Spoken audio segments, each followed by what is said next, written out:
The following podcast is intended for a mature audience. Listener discretion is advised.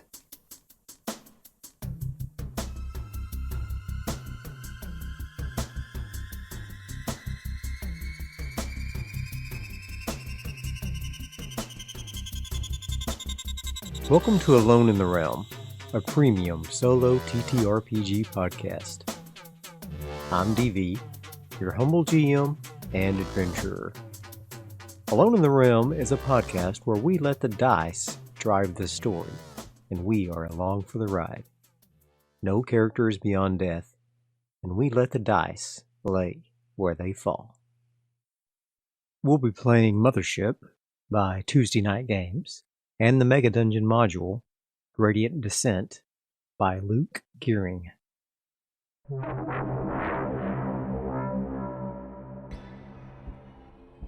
Gradient Descent, Episode 12. Here is a reminder of our characters. Ada, 7 out of 14 hit points. Wounds, 2. Stress, 10. Bends, 32. Therese Mons, 11 out of 17 hit points. Stress, 4. Bends, 13.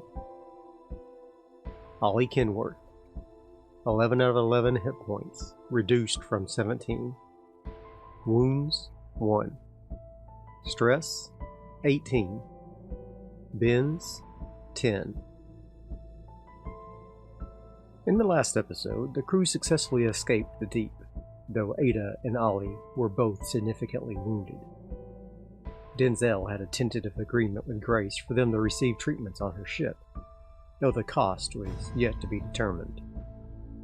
He was then summoned to a meeting at the blockade with a representative from Hasmos, checking on their progress. After that meeting concluded, the blockade commander, Rachel Kilroy, offered him some clandestine work that she needed done on the deep.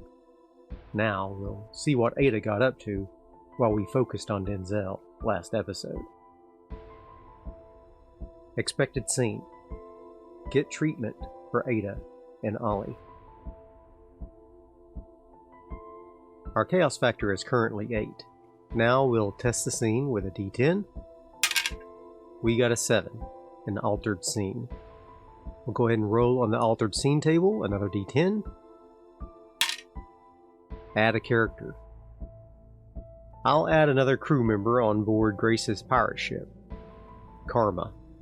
A ship of this size would normally crew 8 to 12 people, so it gives me a little bit of narrative leverage to have some additional crew members if need be. Who will this crew member be?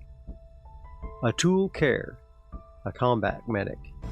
He has 2 prosthetic legs and circuit schematic tattoos on his face.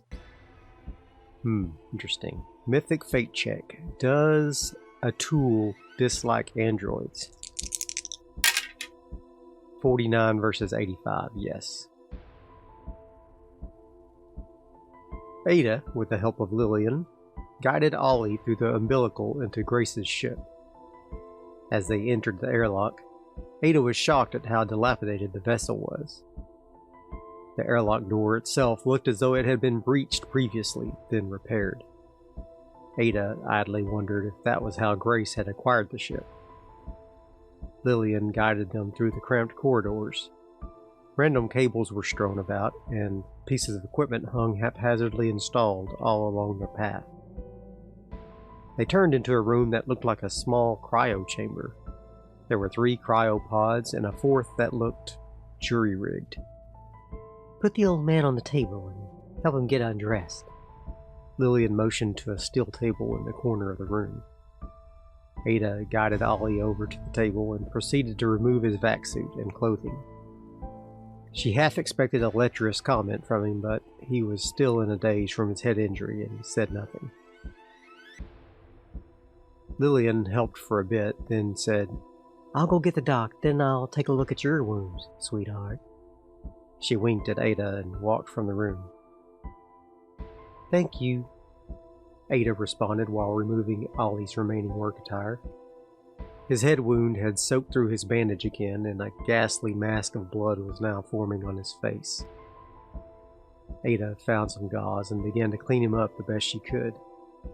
A large, muscular man with a buzzed haircut walked into the chamber. Both of his legs were clearly prosthetic, but he moved around with ease. Covering the right side of his face was a tattoo of a circuit board. He grunted when he saw Ada. "Who's a skin bag?" he asked derisively to Lillian. Shut up, O'Toole, and do your job. The old guy has a head wound and he needs the pod, Lillian responded. He grunted again. "Gray's trying to make sure the ship earns the name of Karma." Lillian laughed at his obvious joke, but he didn't crack a smile. I suppose, though we've had plenty of the bad kind. I'm sure she's expecting payment and not doing it to favor the karmic balance. The man grunted in agreement. He pushed past Ada rudely and looked under the bandage on Ollie's head. "Who treated this? A butcher?" he tisked. He was shot by a security android with a steel wool shotgun, Ada replied with a hint of bitterness. "That'll do it all right," the man replied without looking at her. He hefted Ollie to his feet and helped him into the jury-rigged med pod. "Is that pod safe?" Ada asked doubtfully. "Mythic fate check. Is the med pod safe to use?" I got a 98 versus an 85 no. That means I'll give it a 25% chance of doing some harm as it heals. "Safe enough to save your friend," the man replied curtly. He proceeded to start programming a sequence into the machine. Ollie began to get agitated in the small space of the pod. "No, Mama, please, not the cabinet. I hate it in there. I'll be good, I promise." The scientist mumbled and tried to pull himself out of the pod. Ada attempted to soothe him, but he just began struggling even more. The man O'Toole sighed in annoyance and walked over. "Mythic fate check. Does he punch Ollie?" 62 versus 85, yes. Without a word, he slugged Ollie in the jaw. The wounded man passed out immediately. Ada gasped and moved back to check on her crewmate, but O'Toole held up a warning palm. "You'll be all right. I just gave him a little sedative." You cannot simply punch a man with a head wound in the face, Ada argued. "Why not? He's about to get a full healing treatment." Then he grumbled under his breath about skin bags again. Ada opened her mouth to respond when Lillian popped her head into the room. "Come on, gorgeous. Let's get you all fixed up." O'Toole gave Ada a withering look and closed Ollie into the pod. It rattled and stuttered a few times, then began to hum smoothly. "You'll need to cook for a week." O'Toole pushed past Lillian and left the area. "Sorry about him," Lillian apologized. "He fought 3 tours against an android uprising on the planet Seath. He was part of the Orbital Defense Military Guild, the Silver Dominion. Ever heard of them?" Ada shook her head. "Yeah, well, they were pretty much in charge of that whole system until some rival corp agent uploaded a virus to all the androids in that system. They turned against Silver Dominion." "Quite a feat," Ada interrupted. They had arrived in Lillian's workshop. There were numerous android parts and utility bots scattered all around. Lillian motioned for Ada to sit next to one of the workbenches. "Yeah, well, they started killing folks. The military had swollen their ranks with androids, so now they were in a tub of shit. O'Toole lost his legs to an android who had been a sort of a friend of his. Ripped them right off with his bare hands. After the war, he got that tattoo, and now he despises all androids." She motioned to Ada's clothes. "Take your coveralls off. I'll get your leg fixed up first." Lillian spent the next several hours carefully replacing damaged parts on Ada. and giving her a fresh pseudo-flesh patch on her injuries. Now I'll roll for Ollie's med pod treatment. If I get under a 25, that means something bad happens. I got a 51. It's fine. Do you ever feel strange in the deep? Ada cautiously asked Lillian. She wasn't sure she could discuss this with her own crew, except for maybe Therese, now that they had both shared the sacrament. Lillian eyed her sideways. You're not gonna go all Sif on us, are you? She laughed at her callous joke and lightly patted Ada's arm. But seriously, yeah, we all do, whether we admit it or not. Ada considered bringing up how she could not shake the feeling she had been human at one point. She decided against it. Have you taken the sacrament of the Minotaur? Ada changed the subject. Lillian guffawed. You sound like that loon Noriko. No thanks. Though, I do think the Minotaur might know of a way to help me install myself into an android body. Why? Ada asked simply. Why? Lillian looked genuinely shocked. Well, eternal life, for starters. No vac suits, no sleeping, no food or water. No feelings? Ada interjected. Lillian stared at her for a moment. Then she leaned in as if she was going to kiss Ada on the mouth. Ada sat motionless and did not engage. Lillian pulled back.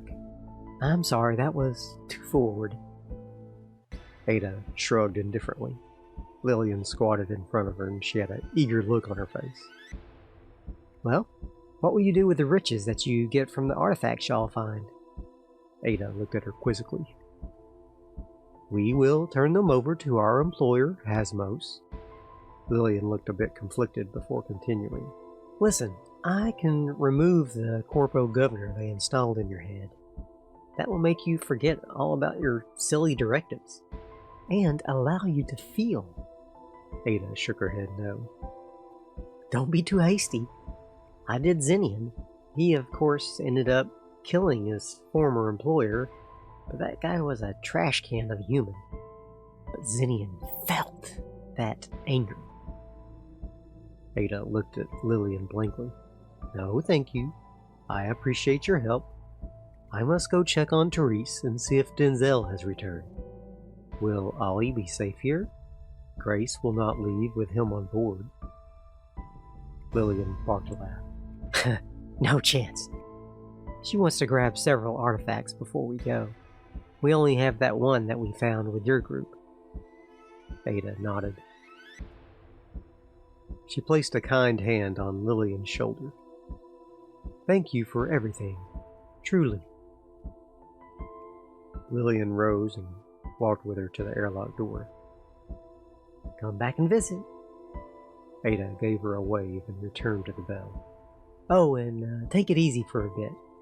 Those pseudo-flesh patches will take around a week to fully heal and integrate into your system. Ada joined Therese and they went to the chapel to partake of the sacrament again.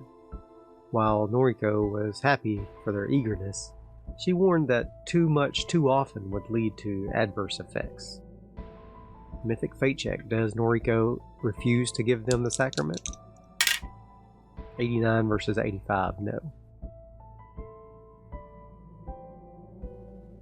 As Ada and Therese strapped themselves into the prayer pads, Noriko approached with 2 slivers of the sacrament.